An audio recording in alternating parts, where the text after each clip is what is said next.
Hi, Jenny here. Today we are going to make another zucchini recipe.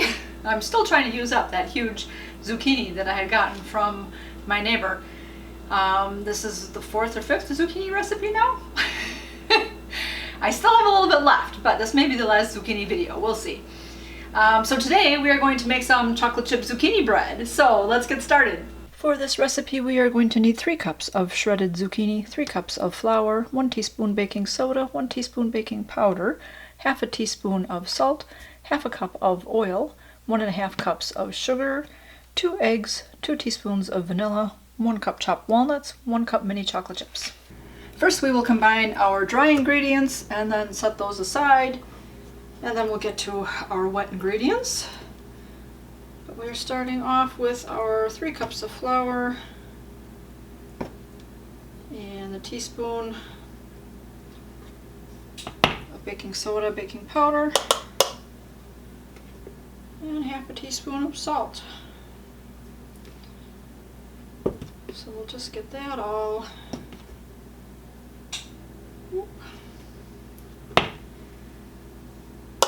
combined in one large bowl here.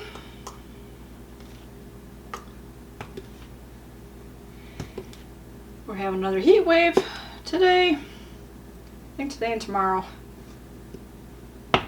It's 90 degrees out there. It was 90 yesterday too, actually. My husband and I took a walk early in the day. It was 79. It's supposed to get up to 89. I think it did. It was either 89. Oh, I don't think it hit the 90s yesterday.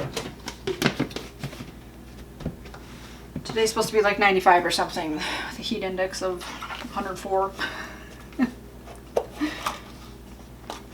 So I'm nicely inside in the air conditioning. But of course, even being in the air, I still like it a little bit warmer in the house, like 75 or so. And my husband and daughter like it at like 73. So I enjoy my time when I'm by myself in the house until they get home from work. And then I lower it for them and put on more clothes and let them be comfy. I remember when I was a child, same thing, well, because we had a 2-story house like we do here, but mainly everybody stays on the main floor. But when I was growing up, I spent most of my time upstairs in my room, and then after my brother moved out, I kind of had his room as a sitting room, and so I spent most of my time up there. And in winters it was always so cold that I would end up wearing like long john shirt, and then a regular like long sleeve shirt or something, and then a sweatshirt and long johns and jeans, and then I would still have like a blanket on me if I was sitting reading a book or something. So here, same. Upstairs it's very warm, so that's part of why at nighttime when we go to bed and all the two, I have to turn the thermostat down so it cools it off up there to be a comfortable temperature for sleeping and all that. But okay, dry ingredients are set those aside. Now we'll go ahead and combine our wet ingredients, and then we'll slowly add our dry ingredients in. So we needed 1 1/3 cups of sugar,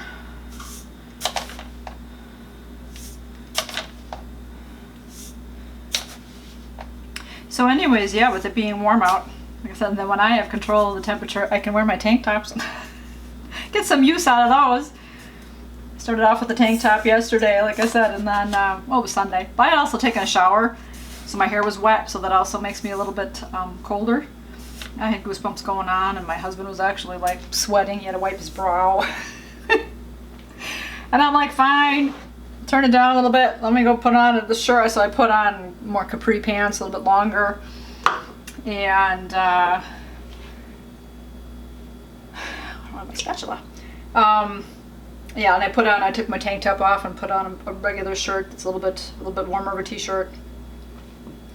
And then I was better. I was a little bit warmer then, and they were fine. So it was kind of funny. So today's a Monday for me, and it's like, whoop, all right. Those guys are at work. I get to do my videotaping. So granted, when I have the light shining on me, I get a little bit warmer. So I can keep it just a tad cooler in the house. I still turned it up a little bit, but it's just kind of funny. All right, so I have the sugar, oil, eggs, vanilla. We'll go ahead and mix this up till it's well mixed.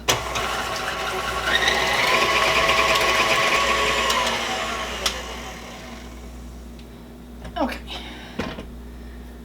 so that's all well mixed together. Still want my spatula. The zucchini, I did shred this earlier in the day actually, because I made my zucchini fritter recipe also today. So I went ahead, while that machine, I had my, I knew I was going to forget the name of it, my food processor.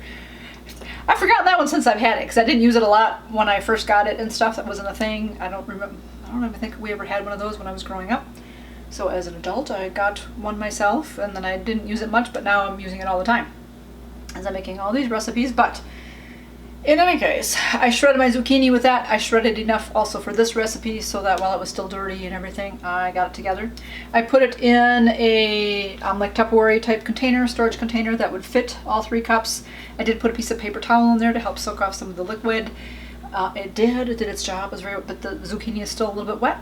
So when you're dealing with zucchini, especially when it's kind of like a shredded zucchini, you're adding it to a recipe, you don't want a lot of the liquid in there because it'll make the recipe too moist.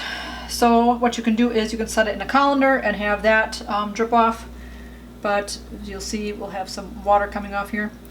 So you can just squeeze it in your hands, try to get most of the water off. Like I said, you could sit it in a colander and have that just drip off for a while you're working with other things. I wasn't sure if I was making this recipe today, if I'd have time, so that's why I just put it in the refrigerator, and I didn't do it that way. I didn't do that step. And when I was looking at my colanders and all that, I'm like, I don't know if I'd have enough room for the colander to be sitting up above the bowl and that anyway. Yeah. So I'm gonna go ahead and squeeze out the zucchini and then just kind of shred it up again as you're putting it back in here so that it doesn't stay in a lump, that it will be shredded. You could save the water if you want to, make some juices out of it, just drink it the way it is. I'm putting it back in my bowl. I had my eggs in, so I won't be drinking it. I should look for a recipe for that.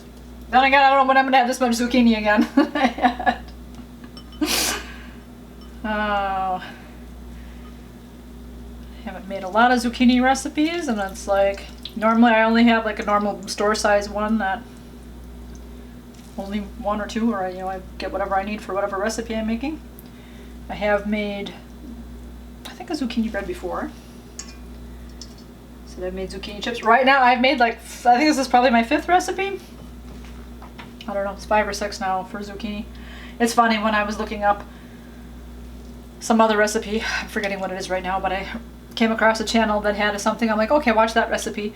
And then I saw a couple other zucchini recipes, and I was like, oh, so I went to their channel, and I was looking at the videos they had done, the recipes, and there were, I think, 7 in a row that were all about zucchini. I'm like, oh, that's interesting. That's kind of funny. I'm like, oh, maybe they had a zucchini like what I had. And it's like, well, okay, what kind of recipes can I make? And then you make all the recipes that you can with zucchini so that you can use it up while it's still fresh.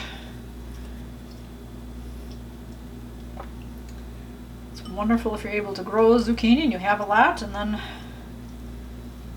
make a lot of dishes. Hopefully your family likes to eat zucchini. My husband will eat it. Okay, like I say, I made a zucchini tomato dish, and that one he's eaten. That one's been fine. Cassie hasn't eaten, I don't think she's eaten my zucchini dishes yet. She may eat zucchini bread. Because again, zucchini doesn't have a whole lot of flavor. It just picks up whatever flavors of ingredients you are adding in your recipes. So when you're making bread, you usually can't really taste the zucchini. It just tastes like bread. So, and I made zucchini chips, and I know I really like those. I don't know if she was around, if she didn't taste those though either. I know she'd had fried pickles, and she really liked those, so then I ended up making a fried pickle recipe. That was okay. I've made my own potato chips. That she's liked. That one she even learned how to do herself. So she would have us buy some potatoes, and then she actually got the mandolin slicer out and sliced her own potatoes and made her own potato chips. Alright, so that's all done. Let me clean up just a tad bit, and then we're just going to mix this up. Preheat your oven to 350 degrees at whatever point in time you feel you need to start your oven. Mine usually heats up pretty quickly, so I figure this is about the time for me, because after we add these ingredients, then obviously we'll be pouring it in the pan. That will go pretty quickly, as opposed to if you're doing cupcakes or something. For me anyways, that takes a long time, and I'm like, okay, until I'm about done with the cupcakes, I'm not turning the oven on. Zucchini is in. We're just going to mix this up a little bit, slowly add our flour ingredients. Leave it on low so that doesn't poof.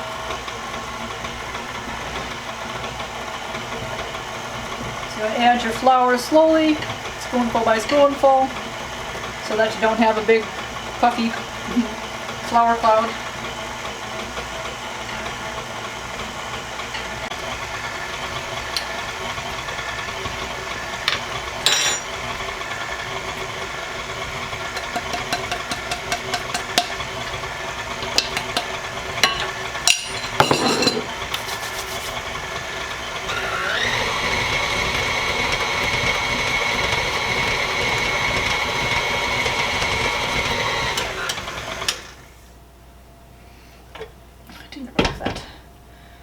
Alrighty, batter is done. We will now fold in our walnuts and chocolate chips. I need to get my spatula for that. Alrighty, we have the base of the batter ready. Just scrape it down a little bit.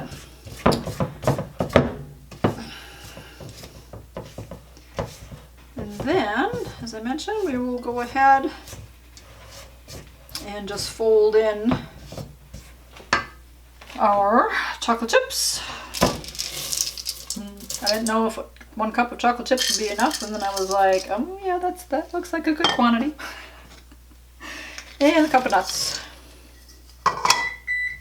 Beep, beep, beep. See, my oven's ready. Oh, I'm not ready. And we're just going to mix that in there.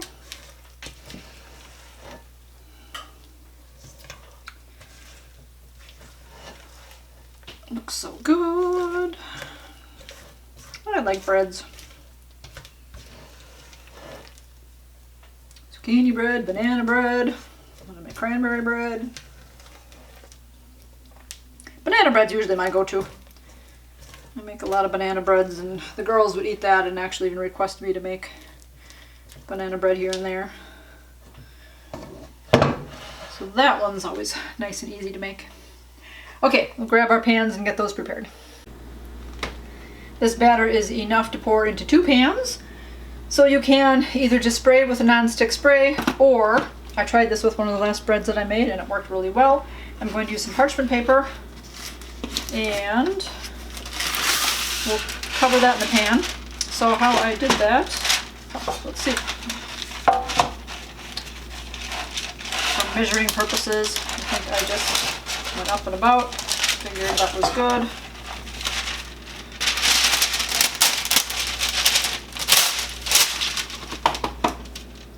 And then cover this in the pan upside down so it's fairly even.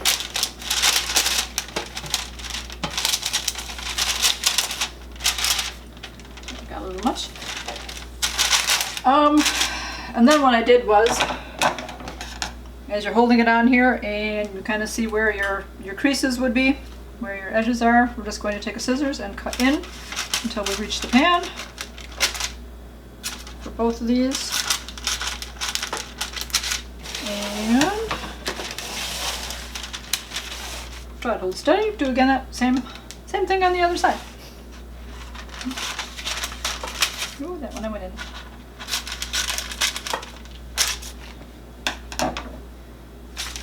All right. Now, we'll put this in the pan what should happen is your, if you can see that or not, the inside, this one kind of already did it, the inside one stays up and these outside pieces are going to curve over. So that takes care of covering the whole pan. So the other side here looks like it needs a little bit of help, so I'm going to one end over, and there you go. And just kind of push it in on all the sides so it kind of stays more straight.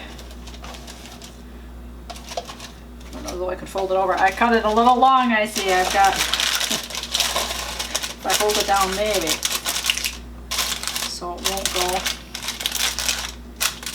out of the pan. I'll try to fold it over a little.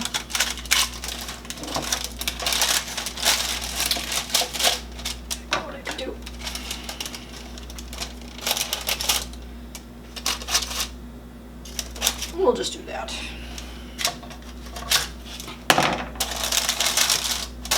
So it'll be easier to pour the batter in. I'm trying to pour it in that tunnel.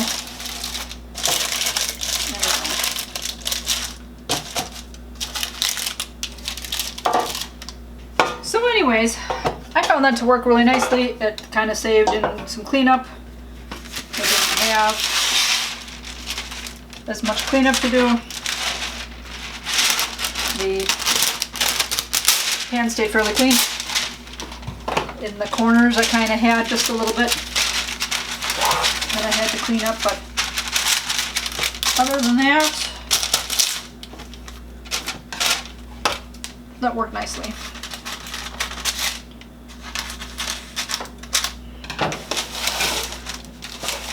Ouch.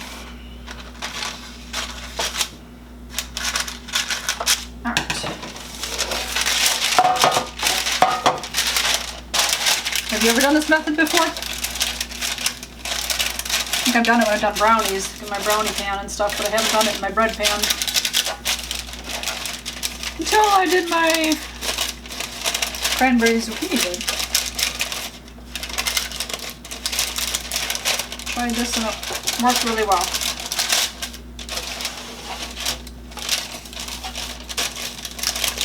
So we'll try it again. See if it works again really well. Or if not, or if I think, forget this, I'm just gonna go back to spraying. You never know.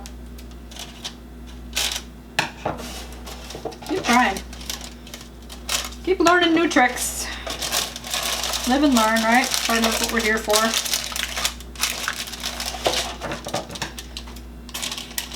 Always learning something new.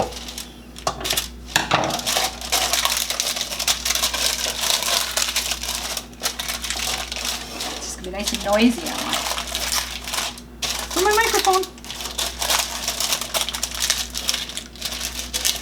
But I hadn't shown this real on camera yet, so now I have.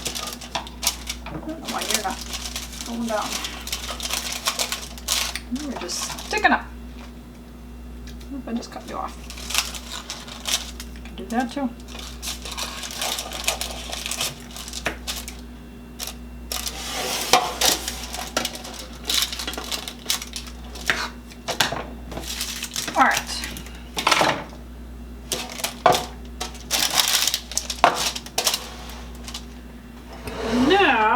Divide this up evenly between your two pans. This is thick. Some thick stuff.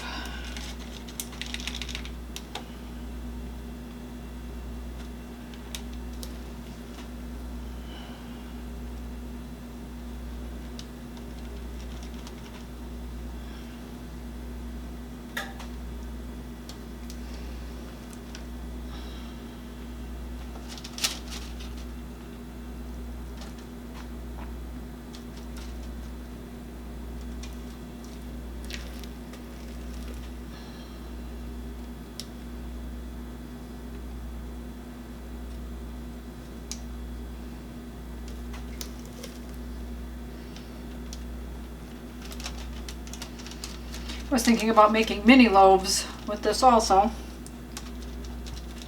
My daughter and I are going on a trip in a couple days, and I thought, oh, I could put these in mini loaves and bring those as a snack.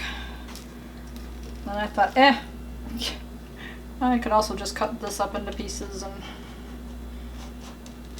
put them in a container or put them in a baggie or something. But that's another option. I've done that before too. If I want to give some breads away or something like that.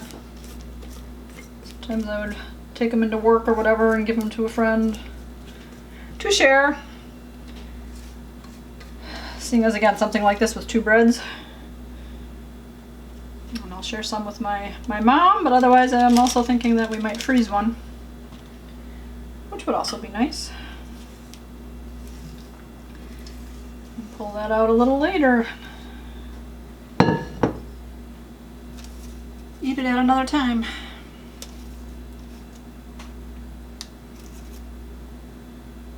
But it's always so good when it's fresh.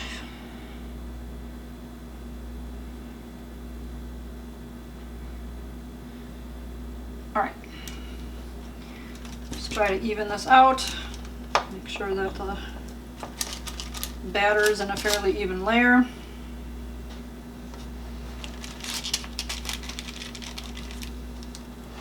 I think that looks pretty good. Good enough. All right. Into the 350-degree oven for 50 to 60 minutes. You're going to stick a toothpick in and make sure it comes out clean. Bread is smelling good. It's just about done. I'm going to go ahead and check it. I had it in there for the 50 minutes. Nicely did dishes while I was waiting. You can check out I'm practicing my Tetris skills. Trying to get everything done and fit. But looks good. It's not jiggling.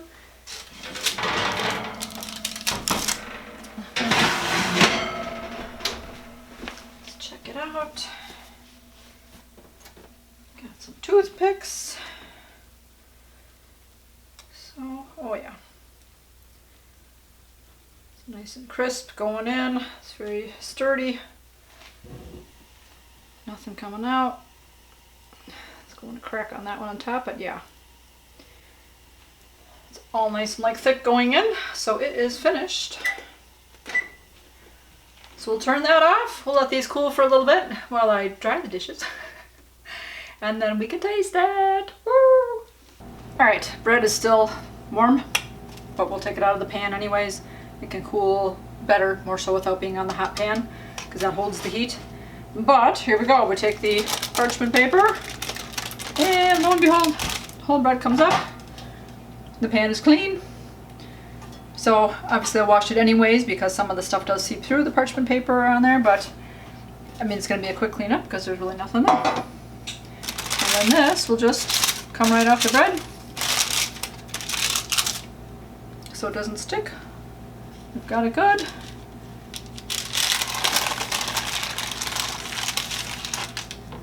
Dun, dun, dun. See how well it'll cut warm? Sometimes it doesn't cut as well, but hubby's on his way home from work.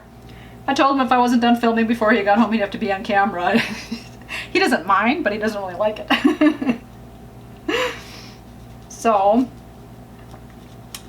oh yeah, nice. Dun dun dun. Yummy, delicious. Look at that. A good amount of chocolate in there. It kind of sunk to the bottom. How about that? But, all right, I'll plate it and we can taste. The chocolate chip zucchini bread is finished.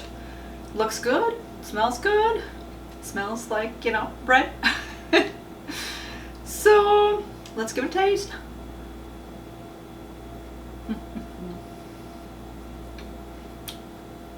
Mm. Yummy.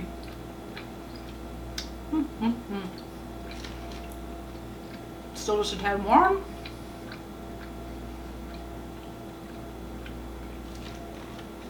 Had a couple walnuts in that bite. another walnut. That's very good. I've learned in my years of cooking that the chopped walnuts that you get at the store are usually a good size. And they call for chopped walnuts. Sometimes I used to chop them up smaller, and then I wouldn't really taste them as much. Whereas when I leave the bigger pieces in there, and then have something like this, have it in the bread, then you can actually bite into the walnut, and it was like, oh yeah, that's tasty. I'm glad the chocolate isn't overwhelming, because at first, like I said, I didn't think that would be enough chocolate chips. And then when I saw the amount, it was like, oh, is that going to be too many chocolate chips? But I didn't taste a whole lot of chocolate. It didn't taste like chocolate bread. So it's just bread with lots of good tastes. Again, can't taste the zucchini. So I'm getting some of that zucchini in your diet, but yeah, can't taste it. Just tastes like really good bread. Delicious. I had something else I was going to say. Don't remember what. Oh, with the parchment paper. And then I mentioned like taking it out of the pan with the parchment paper, and there's not much cleanup with the pan. The other thing is that with the parchment doesn't even stick to the bread, and then you get the whole bread out. I know a lot of times when I'd make my banana bread with chocolate chips in there, and I'd get the bread out, there would be chocolate chips still left in the bottom of the pan. And it's just like, oh, all right, you have to scrape the bottom, the chips out, and or how much of the bottom of the bread is sticking to the bottom of the pan. And so this way with the parchment paper, you get it all out, and then yeah, there was like nothing sticking. The whole bread came apart, so there's a whole flat part of the bottom of the bread that all looked really nice too. So I hope you enjoyed this recipe. I will leave it down below, and I'm going to go finish enjoying my snack. You guys keep it positive. Go make it a great day. Bye bye.